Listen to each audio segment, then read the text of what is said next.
सिर्फ 4 स्टूडेंट्स हैं, तो 2 मिनट रह गए जो टाइम हमने बताया था। थोड़ा वेट कर लेते हैं ताकि जो है स्टूडेंट्स फिर मिस आउट ना करें, क्योंकि एक बार टॉपिक निकल चुका तो दोबारा दोबारा समझाना जो है इसको बहुत मुश्किल है। आई होप पहली बार में ही समझ में आ जाए, तो हम थोड़ा वेट कर लेते हैं। बेटा अगर 4 स्टूडेंट्स जल्दी आ सकते हैं तो बाकी भी फिर टाइम पे आ सकते हैं, या गेस मस्जिद इतनी दूर तो आई गेस नहीं होगी।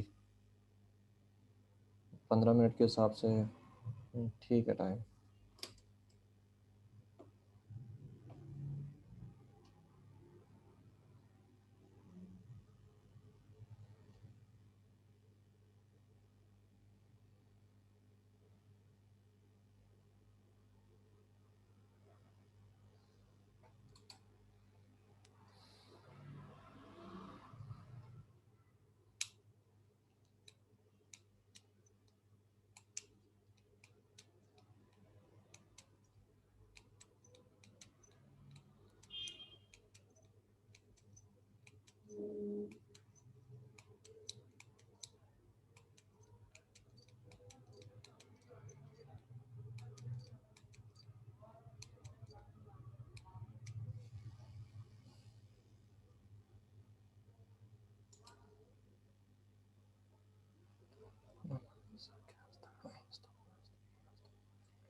जाने से पहले आई गेस 9 स्टूडेंट्स थे,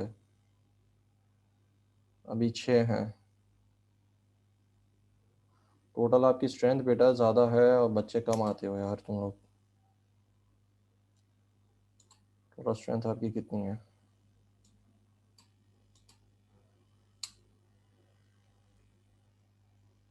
टोटल स्ट्रेंथ 22 की आपकी है। 22 स्टूडेंट्स हैं, बच्चे कम आ रहे हैं।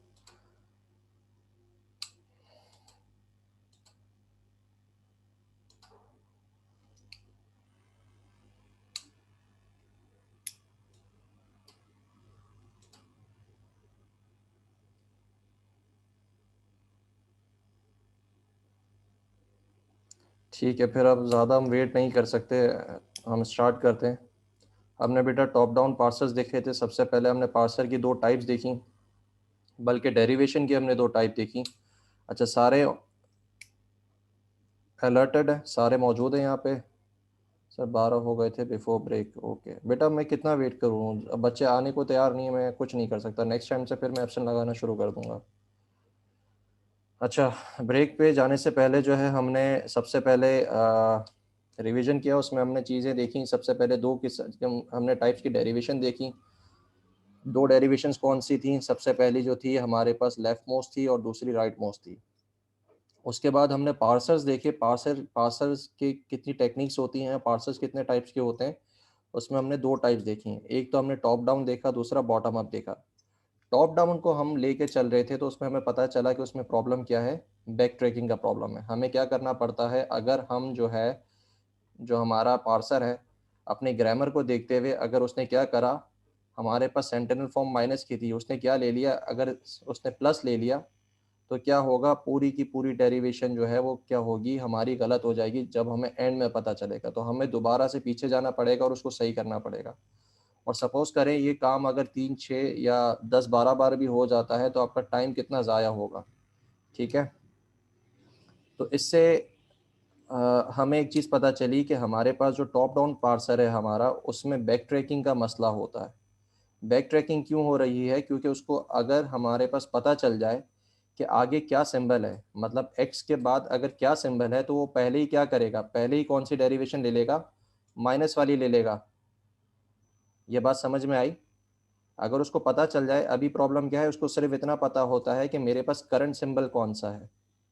अगर उसको ये पता चल जाए कि मेरे करंट सिंबल के बाद वाला सिंबल कौन सा है, तो वो क्या करेगा, अपनी जो डेरिवेशन है उसमें से वही प्रोडक्शन रूल यूज़ करेगा जो कि उसके इस्तेमाल का है, जो कि उसके लिए राइट मोस्ट है, जो उसके लिए राइट वन है। ठीक है, तो उससे क्या होगा, हमारे पास हमारी जो बैक ट्रैकिंग की प्रॉब्लम है वो रिजॉल्व हो जाएगी। ये बात समझ में आई सबको, मैं क्या कह रहा हूँ यहाँ पे? सिर्फ 2 स्टूडेंट्स को समझ में आई है?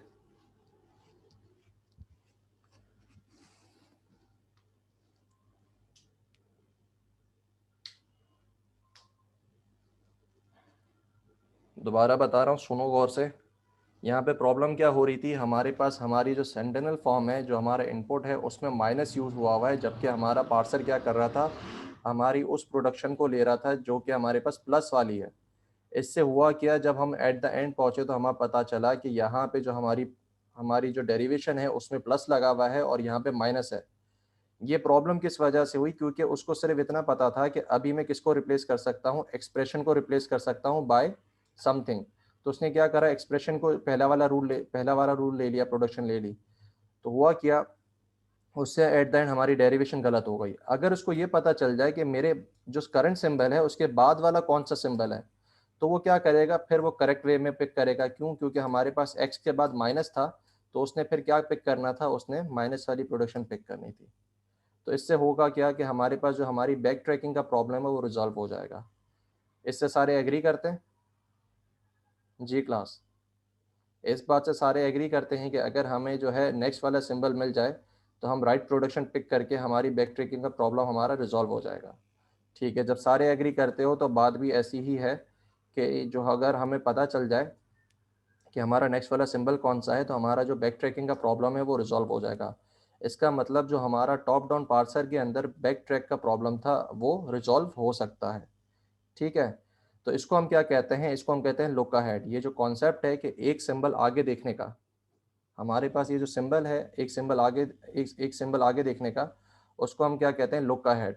ठीक है, लुक अहेड क्या होता है, एक पॉइंटर होता है जो कि क्या करता है, आप जिस करंट पोजीशन पे खड़े होते हो, जिस जिस कैरेक्टर पे खड़े होते हो, उससे एक कैरेक्टर आगे वाला वो देख रहा होता है कि कौन सा कैरेक्टर है। ठीक है, और फिर उसके ऊपर आप डिसीजन लेते हो। तो यहाँ पे जो हमारी प्रॉब्लम थी हमारी टॉप डाउन पार्सर की, वो तो रिजॉल्व हो गई कि उसमें जो बैक ट्रैकिंग का मसला था वो हम रिजॉल्व कर सकते हैं बाय लुक अहेड। लेकिन इसमें एक और मसला है जो कि क्या है, लेफ्ट रिकर्जन। अगर लेफ्ट रिकर्जन आ जाती है, मतलब लेफ्ट रिकर्जन क्या होती है कि अगर एक ग्रामर है, वो क्या कर रही है, उसमें कोई ऐसा रूल है जो कि खुद को ही प्रोड्यूस कर रहा है और इस तरीके से प्रोड्यूस कर रहा है कि उसका जो नॉन टर्मिनल है वो खुद ही अपने बिल्कुल लेफ्ट मोस्ट पे है। तो क्या होगा, वो लूप में फंस जाएगा, ए अपने आप को ड्राइव करेगा, फिर दोबारा ए अपने आप को ड्राइव करेगा, फिर यही ए दोबारा अपने आप को ड्राइव करने लगेगा। तो ये चलता जाएगा और ये एक लूप में फंस जाएगा। तो इसको हम क्या कहते हैं, लेफ्ट रिकर्सिव ग्रामर। जहाँ पे कोई ऐसा प्रोडक्शन रूल हो, कोई भी ऐसा प्रोडक्शन रूल हो कि जो अपने ही आप को प्रोड्यूस कर रहा हो नॉन टर्मिनल, और वो कैसा हो कि बिल्कुल लेफ्ट मोस्ट पे हो, तो वो कौन सी ग्रामर होती है, लेफ्ट रिकर्सिव। तो हम उसको क्या करते हैं, राइट मोस्ट में कन्वर्ट कर देते हैं। तो अब इससे क्या हुआ, सबसे पहले हमने देखा कि हमारा टॉप डाउन जो पार्सर था उसमें बैक ट्रैकिंग की प्रॉब्लम आई, उसको हमने रिजॉल्व कर लिया। कैसे कर लिया, लुक अहेड से। ठीक है, उसके बाद लेफ्ट रिकर्जन की प्रॉब्लम आई, उसको भी हमने रिजॉल्व कर लिया। किससे हमने रिजॉल्व किया? उसको कन्वर्ट कर दिया राइट रिकर्सिव ग्रामर के अंदर, ठीक है। अब बात आती है कि यार हम ये जो चीज़ पढ़ रहे हैं इसका नाम क्या है एक्चुअली, इसको हम क्या कहते हैं? इसको हम कहते हैं, एट द एंड आ जाते हैं, इस पूरे को भी हम दोबारा देखेंगे। इसको हम कहते हैं बेटा प्रेडिक्टिव पार्सिंग। प्रेडिक्टिव पार्सिंग क्यों कहते हैं? क्योंकि हम एक सिंबल आगे देख के खुद ही प्रेडिक्ट करते हैं कि अच्छा ये वाली डेरिवेशन अगर मैं लूँगा तो मुझे एंड रिजल्ट ये मिलेगा, और अगर ये वाली मैं डेरिवेशन लूँगा तो मुझे ये वाला एंड रिजल्ट मिलेगा।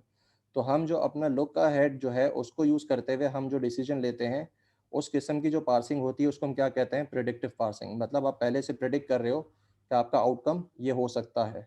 तो इससे रिजॉल्व क्या होता है? इससे आपकी बैक ट्रैकिंग रिजॉल्व हो जाती है। प्रॉब्लम नंबर 1 क्या थी? Back track. Top down process के अंदर प्रॉब्लम नंबर 1 बैक ट्रैकिंग थी, वो रिजॉल्व हो गई। किससे रिजॉल्व हुई? प्रेडिक्टिव पार्सिंग से। उसके बाद लेफ्ट रिकर्जन प्रॉब्लम थी, उसको हमने किससे रिजॉल्व किया? उसको हमने रिजॉल्व किया by converting into right right recursive grammar, ठीक है। अब यहाँ पे जो है प्रेडिक्टिव पार्सिंग के अंदर मजीद टाइप्स होती हैं, ठीक है। तो प्रेडिक्टिव पार्सिंग की इम्प्लीमेंटेशन, ये तो सिर्फ कॉन्सेप्ट था। अगर हम एक्चुअल इसकी इम्प्लीमेंटेशन देखें तो इसकी एक्चुअल इम्प्लीमेंटेशन कहाँ पे आती है आपके पास?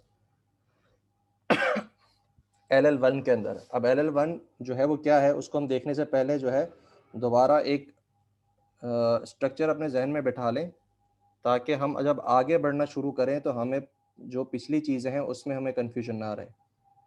तो सबको अब पावर पॉइंट की स्लाइड्स विजिबल है जी क्लास? सबको पावर पॉइंट की स्लाइड विजिबल है?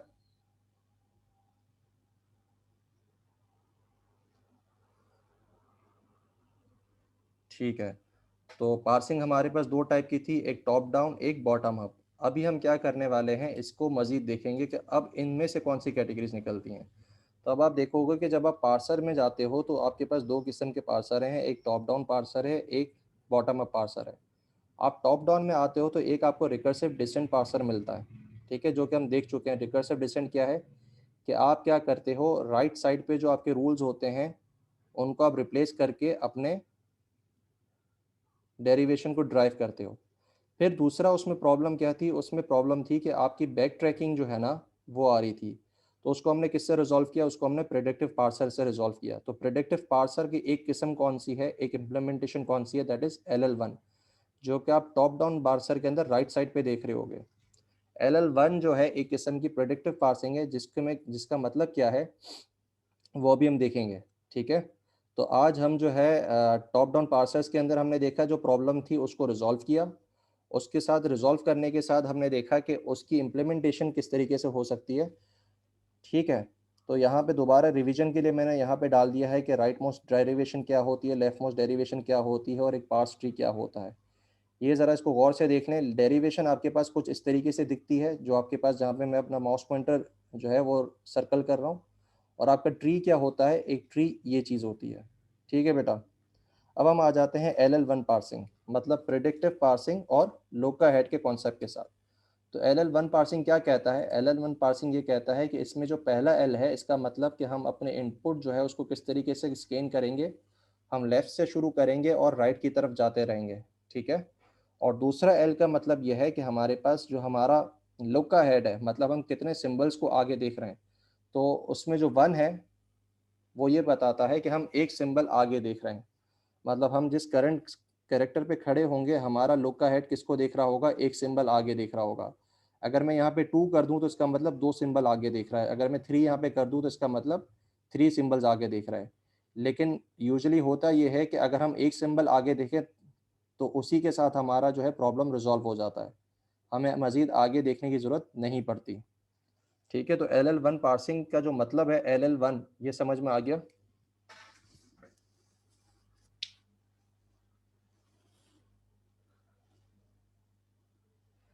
पहला एल इसलिए बेटा क्योंकि हम इसको लेफ्ट से स्टार्ट कर रहे हैं स्कैनिंग करना और राइट की तरफ जा रहे हैं। दूसरे एल का मतलब यह है लुक का हेड। लुक का हेड के अंदर 1 वैल्यू पास्ट है, इसका मतलब हम एक कैरेक्टर आगे देखेंगे। तो ये जो प्रेडिक्टिव पार्सिंग है इसको LL1 क्यों कहा जाता है? इस वजह से कहा जाता है, ठीक है। अब LL1 जो पार्सर है उसमें प्रॉब्लम क्या है? उसकी लिमिटेशंस दो हैं। पहला तो ये रिकर्सिव लेफ्ट रिकर्सिव ग्रामर को हैंडल नहीं कर सकता। ऐसी ग्रामर जिसमें जो है आपके पास लेफ्ट रिकर्जन आ जाए उसको हैंडल नहीं कर सकता। दूसरा क्या नहीं कर सकता, ऐसी ग्रामर जिसमें लेफ्ट फैक्टरिंग हो उसको हैंडल नहीं कर सकता। अब ये दोनों चीज़ें क्या होती हैं उसको हम देखते हैं। लेफ्ट रिकर्जन क्या होता है आपके पास, जब भी आपके पास कोई ऐसा प्रोडक्शन रूल है आपकी ग्रामर के अंदर जो कि खुद जिसमें नॉन टर्मिनल खुद को क्या कर रहा हो, रिप्रोड्यूस कर रहा हो सच दैट कि वो बिल्कुल लेफ्ट में हो। ठीक है, यहाँ पे आप एग्जांपल देखोगे, मेरा माउस पॉइंटर विजिबल है सबको?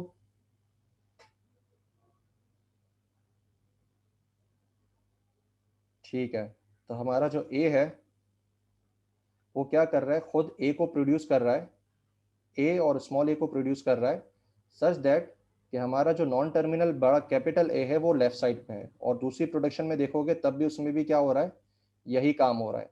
तो किसी एक प्रोडक्शन में भी कोई ऐसा काम हो जाए कि आपका नॉन टर्मिनल खुद को रिप्रोड्यूस कर रहा हो सच दैट कि वो लेफ्ट मोस्ट साइड पे हो, तो उसको हम क्या कहते हैं, लेफ्ट रिकर्जन। लेफ्ट रिकर्जन क्यों, क्योंकि अब अगर इसको मैं ड्राइव करने की कोशिश करूंगा तो बार बार ये डेरिवेशन अपने आप को रोटेट करती रहेगी, इससे आप आगे नहीं निकल पाओगे, इसमें आप लूप में फंस जाओगे। उसके बाद आता है लेफ्ट फैक्टरिंग का कॉन्सेप्ट। लेफ्ट फैक्टरिंग का कॉन्सेप्ट क्या है कि इसमें आपके पास आप जो प्रोडक्ट आपकी जो प्रोडक्शन है उसके अंदर जो नॉन टर्मिनल है, ठीक है, वो क्या कर रहा है, सॉरी जो टर्मिनल है वो क्या कर रहा है, अपने लेफ्ट मोस्ट साइड पे कॉमन है। मतलब छोट small A and capital B, या तो फिर स्मॉल ए कैपिटल सी। अब अगर मैं जो है अपने ए के ऊपर कैरेक्टर पे खड़ा हूँ तो मुझे कैसे पता चलेगा कि मुझे कैपिटल बी वाला रूल लेना चाहिए या मुझे कैपिटल सी वाला रूल लेना चाहिए। तो इसमें भी जो है आपका पार्सर कंफ्यूज हो सकता है। तो यहाँ पे इसको हम क्या कहते हैं, लेफ्ट फैक्टरिंग। जहाँ पे आपका नॉन टर्मिनल अपने आप को रिप्रोड्यूस कर रहा हो वो कौन सा है, रिकर्जन। जहाँ पे टर्मिनल अपने आप को रिपीट कर रहा हो उसको हम कहते हैं लेफ्ट फैक्टरिंग। दोनों में डिफरेंस समझ में आ गया?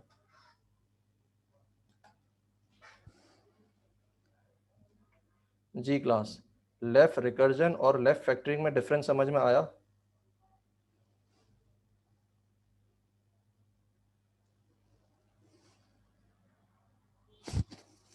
जी बिल्कुल, एल एल वन जो है वो दोनों को कैटर नहीं कर पाता। दोनों में हमें क्या करना पड़ेगा, एल एल वन जो है इस सूरत में नहीं चलेगा, तो हमें इन दोनों को रिजॉल्व करना पड़ेगा। ठीक है, तो दोनों की प्रॉब्लम क्या है समझ में आ गई?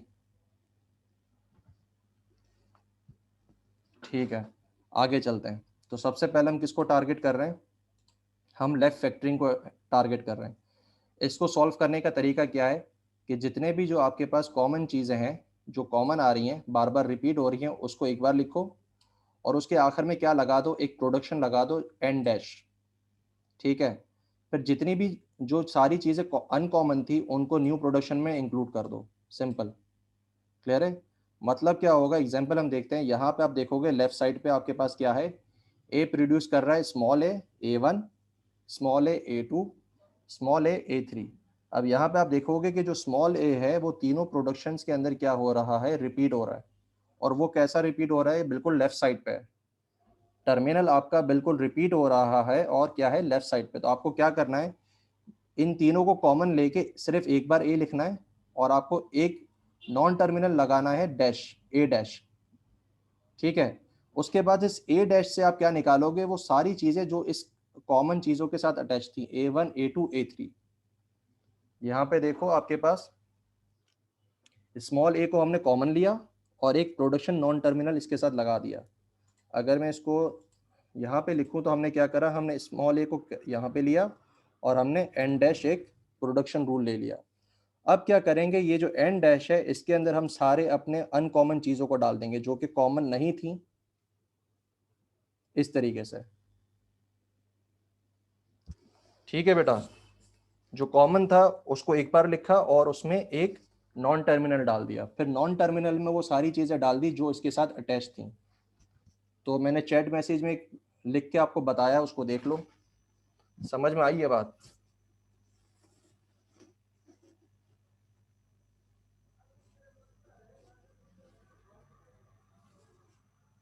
सारे ओके कह रहे हो लेकिन मुझे नहीं लग रहा कि समझ में आया है। ठीक है, तो नेक्स्ट एग्जाम्पल करते हैं, नेक्स्ट एग्जाम्पल करते हैं इसकी। अब यहाँ पे आप देखोगे आपके पास एक ग्रामर है जिसमें दो नॉन टर्मिनल्स हैं, एक कौन सा है एस और दूसरा कौन सा है ई। क्लियर है यहाँ तक?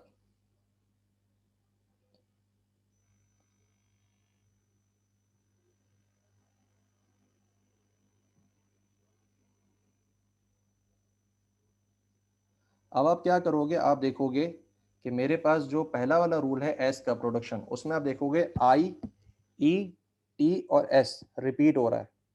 और कैसे रिपीट हो रहा है? बिल्कुल लेफ्ट पे है।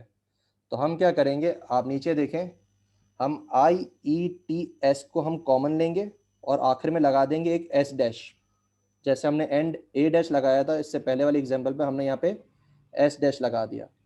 फिर उस एस डैश के अंदर हमने क्या करा, जो चीज़ें कॉमन नहीं थी उसको डाल दिया, ई एस को। ई एस एक्स्ट्रा था तो हमने उसको वहाँ पे डाल दिया। Simple as that. समझ में आ गया? बट सर हर प्रोडक्शन में तो नहीं है ना।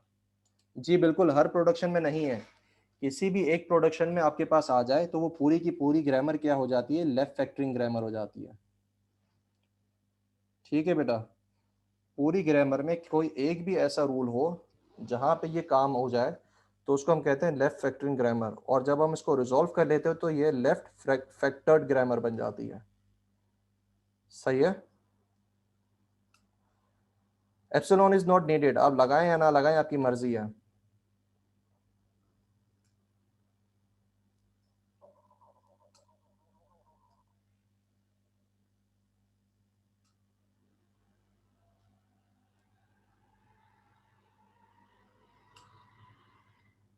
अच्छा, एक और एग्जांपल कह रहे हो, ठीक है। तो उसके लिए हम फिर एक काम करते हैं, अपना पेंट चलाते हैं।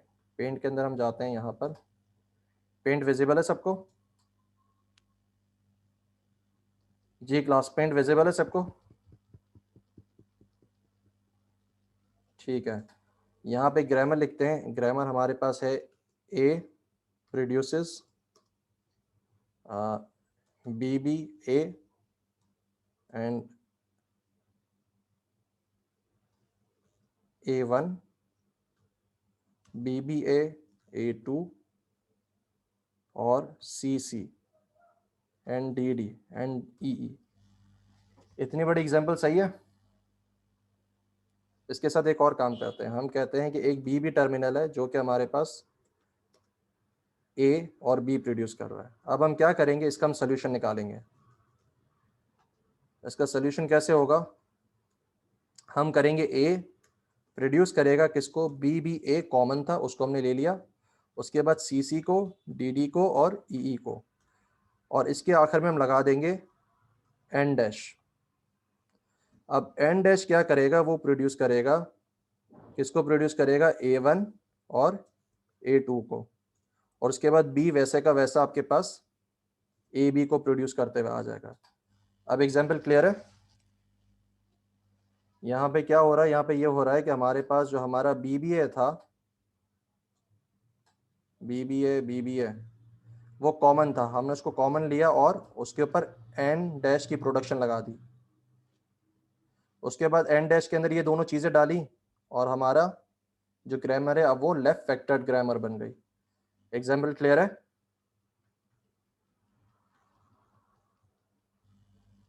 ठीक है, समझ में आ गया। सर बीबीए कॉमन नहीं ले सकते?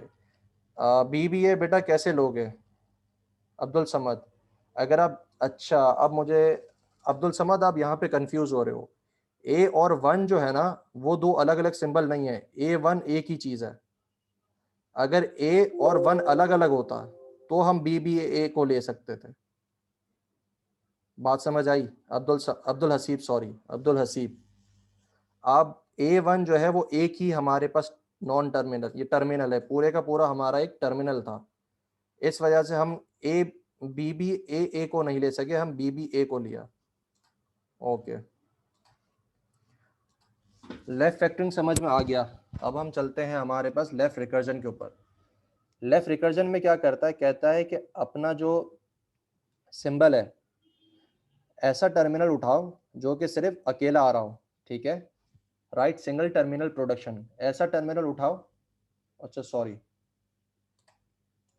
हमारे पास अब लेफ़्ट रिकर्जन की बारी है। लेफ़्ट रिकर्जन का सॉल्यूशन क्या कहता है कि आप एक ऐसा टर्मिनल उठाएं जो कि सिर्फ सिंगल अकेला आता हो, ठीक है, और उसके आखिर में क्या ऐड कर दो, एन डैश ऐड कर दो, ठीक है।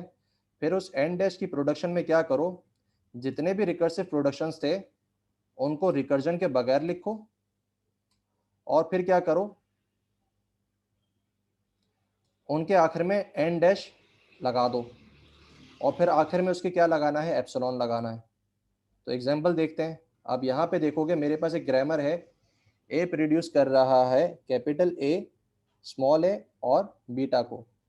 तो हम क्या करेंगे, सबसे पहले वो टर्मिनल लेंगे जो अकेला हो। तो इसमें अकेला कौन सा है, बी आ रहा है, तो सबसे पहले हमने यहाँ पे बी लिखा। उस बी के बाद हमें एन डैश लगाना है, तो हमने यहाँ पे ए डैश लगा दिया। अब क्या करेंगे, जहां जहां पे रिकरिंग हो रहा था, ए रिकर हो रहा था, उसकी हम सारी चीजें लिखेंगे ए को छोड़कर। ए को स्मॉल ए लिखा, कैपिटल ए छोड़ दिया, और फिर इसके आखिर में हमने लगा दिया ए डैश, और आखिर में एप्सिलॉन। तो हमारे पास ये तीनों चीजें हमने यहाँ पे अप्लाई कर दी। ये एग्जाम्पल क्लियर है? आगे आगे आगे एग्जाम्पल पे चलें। ये एग्जाम्पल समझ में आ गई, आगे वाली पे चलें। ठीक है, दूसरी एग्जाम्पल लेते हैं। अब हमारे पास क्या है, यहाँ पे आप देखोगे हमारे पास ए जो कैपिटल ए नॉन टर्मिनल है वो यहाँ पे भी आ रहा है,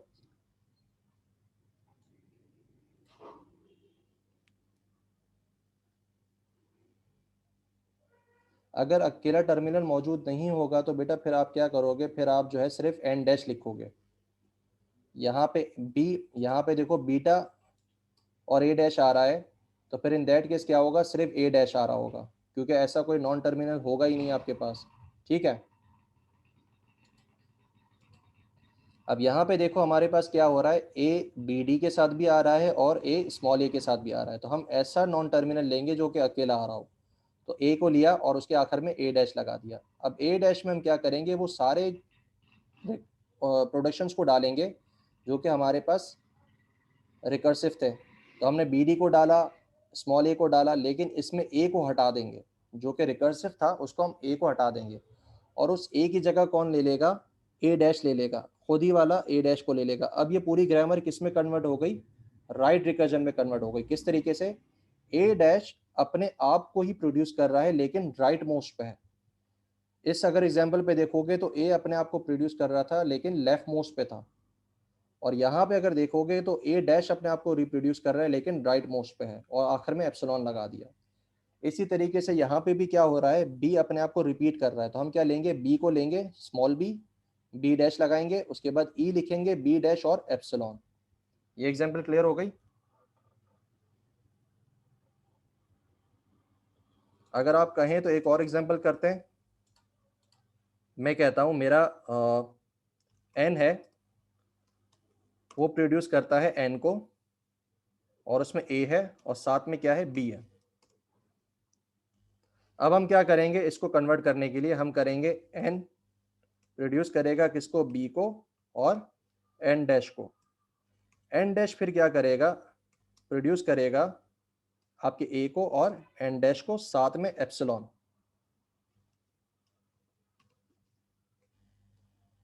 समझ में आ गया? लो एग्जाम्पल हट गई। अब आप देखोगे कि यहाँ पे जो लेफ्ट रिकर्जन थी वो किस में कन्वर्ट हो गई, राइट रिकर्जन में कन्वर्ट हो गई।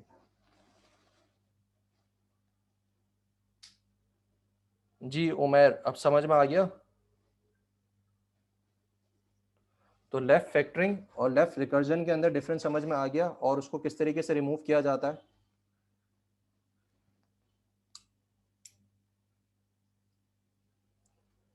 ठीक है, अब जब ये समझ में आ गया तो अब हम आगे चल सकते हैं।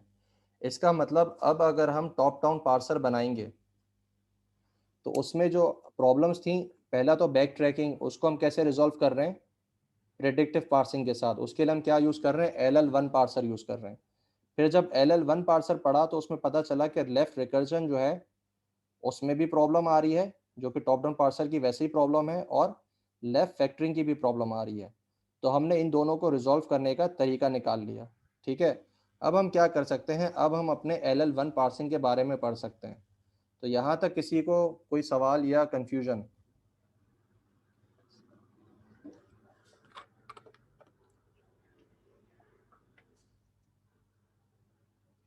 बेटा फीडबैक देते रहो तो मैं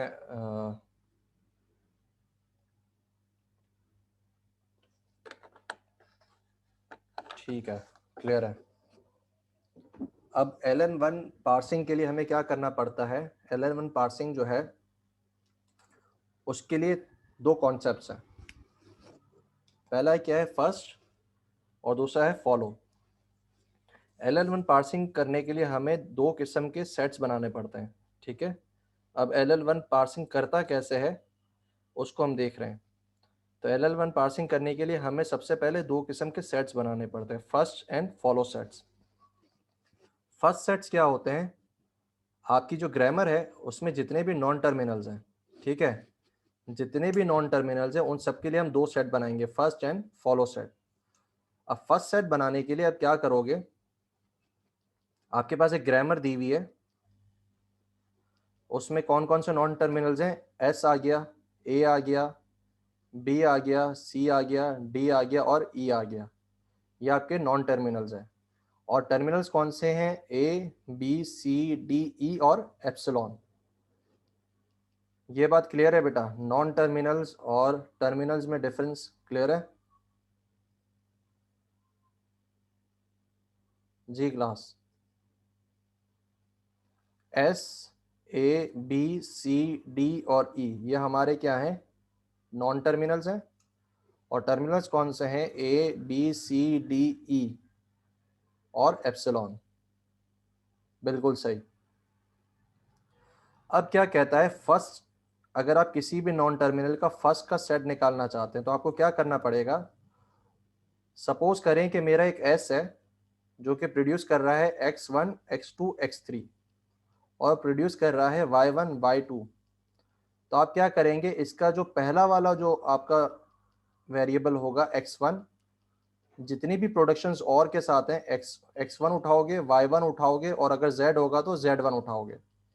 फिर आपने क्या करना है, अगर तो ये टर्मिनल है, रूल नंबर 2, अगर तो ये टर्मिनल है इसको आप क्या कर दोगे, सेट में इंक्लूड कर दोगे। अगर ये नॉन टर्मिनल है तो फिर आप उसकी प्रोडक्शन में जाके यही काम दोबारा रिपीट करोगे। ठीक है, क्या करना है, अगर मैं एस के लिए निकालना चाह रहा हूं फर्स्ट का सेट, फर्स्ट सेट, तो मुझे क्या करना पड़ेगा, इसकी जितनी भी प्रोडक्शन है उसमें से पहले पहले वेरिएबल्स को पिक करना है। अगर वो वेरिएबल्स मेरे टर्मिनल हैं तो मैं उसको सेट में इंक्लूड कर लूंगा, और अगर नॉन टर्मिनल है तो मैं उसकी प्रोडक्शन में जाके यही काम दोबारा करूंगा। ठीक है। तीसरा रूल, अगर मेरे पास यहाँ पे एप्सिलॉन आता है एज अ फर्स्ट वेरिएबल तो हम क्या करेंगे, हम उसके नेक्स्ट वाले वेरिएबल को कंसिडर कर लेंगे, और अगर उसके आगे कोई भी वेरिएबल नहीं है तो हम एप्सिलॉन को रख लेंगे। तो यहाँ पे दो चीज़ें और हैं कि अगर हमारे पास ये जो हम पहला पहला वेरिएबल ले रहे हैं, अगर इसमें पहला वेरिएबल क्या हो, एप्सिलॉन हो, तो हम नेक्स्ट वाले वेरिएबल पे चले जाएंगे, और अगर नेक्स्ट वाला वेरिएबल ना हो तो हम क्या करेंगे, एप्सिलॉन को रख लेंगे। यह बात समझ में आ गई? ओके। अब हम क्या कर रहे हैं, यहाँ पे हमारी जो एग्जांपल है, हम सबसे पहले ए का फर्स्ट का सेट निकालते हैं। तो ए किसको रिप्रोड्यूस कर रहा है, ए और एप्सिलॉन को। ए यहाँ पे देखोगे बेटा, हम ए का फर्स्ट का सेट निकाल रहे हैं। ए किसको रिप्रोड्यूस कर रहा है, ए रिप्रोड्यूस कर रहा है ए और एप्सिलॉन को। तो इसके अंदर सबसे पहला वेरिएबल कौन सा है, ए, तो हमने कहा फर्स्ट ऑफ ए, और उसके साथ दूसरा कौन सा है, एप्सिलॉन, तो फर्स्ट ऑफ एप्सिलॉन। अब आप यहाँ पे देखोगे कि मेरे पास ए तो है, ए को हमने इंक्लूड कर लिया, लेकिन एप्सिलॉन भी साथ में आ रहा है। तो हमें क्या करना पड़ेगा, हमें नेक्स्ट वाले वेरिएबल पे जाना पड़ेगा। अब इस एप्सिलॉन के अगर आगे देखें तो कोई वेरिएबल है नहीं है, तो हम क्या करेंगे, एप्सिलॉन को अपने पास रख लेंगे। तो ये आपका क्या निकल आया, फर्स्ट ऑफ ए। इसी तरीके से हम बाकी के निकालेंगे। फर्स्ट ऑफ बी किस तरीके से निकलेगा, बी का फर्स्ट, बी आया और एप्सिलॉन, एप्सिलॉन के आगे कुछ नहीं है तो एप्सिलॉन रख लेंगे। अब सी, सी के साथ कुछ नहीं है तो सिर्फ सी आएगा। डी के अंदर जाएंगे तो फर्स्ट ऑफ डी,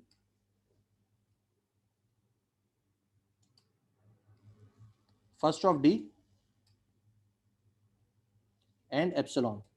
इसी तरीके से first of E and epsilon. ये इन पांचों का हमने किस तरीके से फर्स्ट सेट निकाला ये समझ में आ गया। पहला पहला वेरिएबल पिक करते हैं और उसको टेस्ट करते हैं कि वो टर्मिनल है तो उसको रख लेते हैं, नॉन टर्मिनल है तो आगे बढ़ेंगे। यहां तक समझ में आ गया? क्लियर है सर। नहीं आ रहा? क्लियर है सर। ओके, क्लियर है। अब आगे चलते हैं, अब आती है एस की बारी।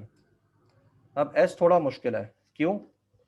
क्योंकि इसके पहला वाला वेरिएबल भी क्या है, नॉन टर्मिनल है, दूसरा वाला भी क्या है, नॉन टर्मिनल है, तीसरा वाला भी नॉन टर्मिनल, चौथा वाला भी नॉन टर्मिनल, पांचवा वाला भी नॉन टर्मिनल। तो सबसे पहले अगर हम फर्स्ट ऑफ एस लेते हैं तो रूल क्या कहता है, सबसे पहला वाला जो वेरिएबल है उसको पिक करो, तो वो कौन सा है, फर्स्ट ऑफ ए। तो हम ए की प्रोडक्शन में गए, तो हमने देखा फर्स्ट ऑफ ए क्या था, ए और एप्सिलॉन। लेकिन यहाँ पे क्या आ रहा है, एप्सिलॉन आ रहा है, तो हमने कहा था कि अब इसके नेक्स्ट वेरिएबल पे मूव कर जाओ। अब एस के अंदर देखो ए के बाद कोई वेरिएबल है, बिल्कुल है, बी। तो हम क्या करेंगे, हम बी के ऊपर मूव करेंगे। तो अब आपका फर्स्ट ऑफ एस क्या बन जाएगा, ए, जो कि ए से निकला था, और फर्स्ट ऑफ बी बन जाएगा। फर्स्ट ऑफ बी में क्या आता है, बी और एप्सिलॉन, दोबारा बी और एप्सिलॉन आ गया, यहाँ पे देखोगे फिर से एप्सिलॉन आ गया। अब हम क्या करेंगे, हम नेक्स्ट वाले वेरिएबल में जाएंगे। अब बी के आगे एस के अंदर कौन सा है, सी, तो हम सी के ऊपर जाएंगे। तो अब आपका फर्स्ट ऑफ एस क्या बन गया, first of A, first of B, और अब फर्स्ट ऑफ सी। सी में देखोगे सी सिर्फ अकेला आता है, उसके साथ कोई एप्सिलॉन नहीं है। तो अब हम यहाँ पे क्या करेंगे, यहाँ पे स्टॉप कर जाएंगे। ये बात समझ में आ गई?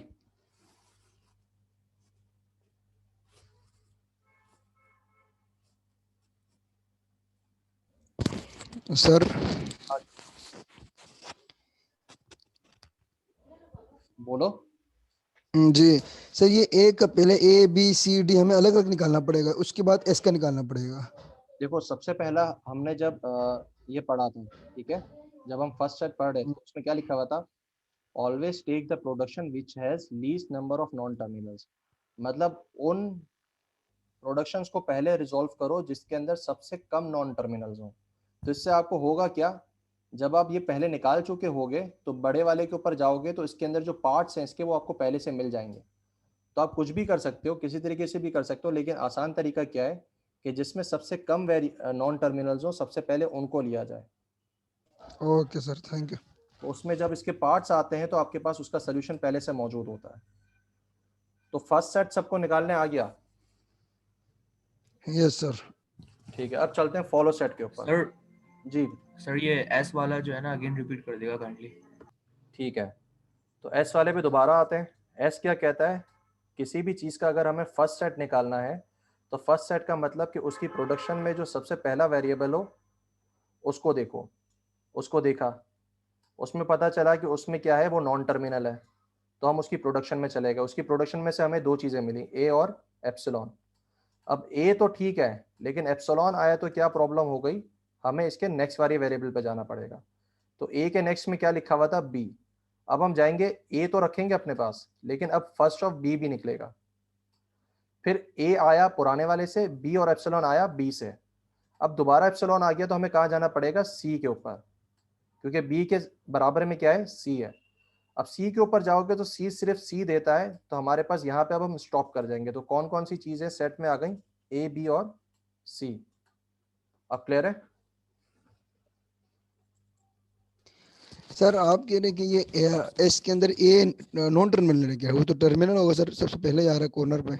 नहीं बेटा, नॉन टर्मिनल है। देखें एस के अंदर जो ए आ रहा है, कैपिटल ए, वो नॉन टर्मिनल है। नॉन टर्मिनल क्या होता है, जिसकी कोई प्रोडक्शन हो। तो यहाँ पे देखोगे आपके पास दूसरे सही सही नंबर सही, क्लियर है, पे एक क्लियर प्रोडक्शन क्लियर। हो रही है, सही है। अगर प्रोडक्शन नहीं होती तो फिर इसको वो हम टर्मिनल टर्मिनल बन कहते हैं जाता है। एग्जैक्टली, वो टर्मिनल बन जाता है। अगर किसी की प्रोडक्शन नहीं होती तो वो क्या होता है, टर्मिनल होता है। ना। फिर क्या होता है सर, अगर टर्मिनल होता, टर्मिनल बनने से आगे और सॉल्व होगा? अगर ये टर्मिनल होगा तो सिंपल क्या बन जाएगा, कैपिटल है, दैट्स इट। और सॉल्व नहीं होगा, मतलब और ये सॉल्व नहीं डायरेक्ट होगा, आएगा। बिल्कुल।